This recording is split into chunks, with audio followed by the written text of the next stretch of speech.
大家好，下面我们一起来看一下这道题，因式分解 a 的4次方加上4。我们看一下这道题该怎么去因式分解呢？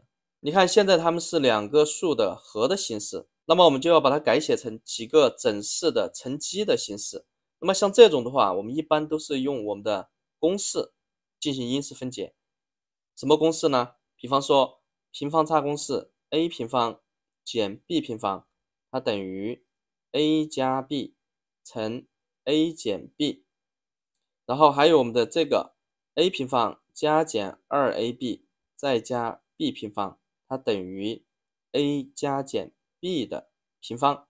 一般我们都是用的这两个公式把它进行因式分解，当然还有一种是提公因式，这种也用的比较多。我们看一下这道题该用哪个呢？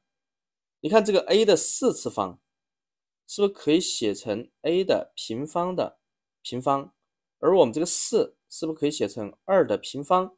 相当于这是两个完全平方数的和。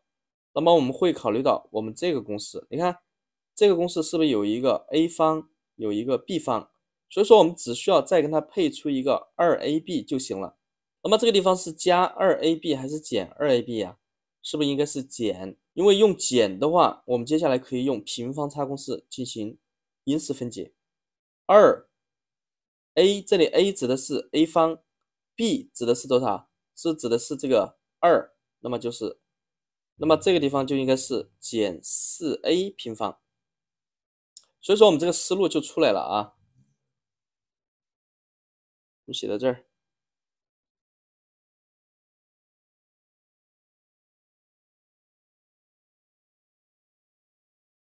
那么前面啊 a 的4次方写成 a 的平方的平方。好，我们先加上一个2乘2乘 a 平方，然后再加这个4写成2的平方，加了，然后再减去这个，减去这里就是 4a 平方。那么现在这块是不是就是一个完全平方公式？就是我们这个公式，它可以写成 a 平方加上2的和的平方。那么减去这个 4a 方可以写成 2a 的括号的平方。那么接下来你看这里是一个完全平方，这里也是一个完全平方，是不是可以用我们的平方差公式？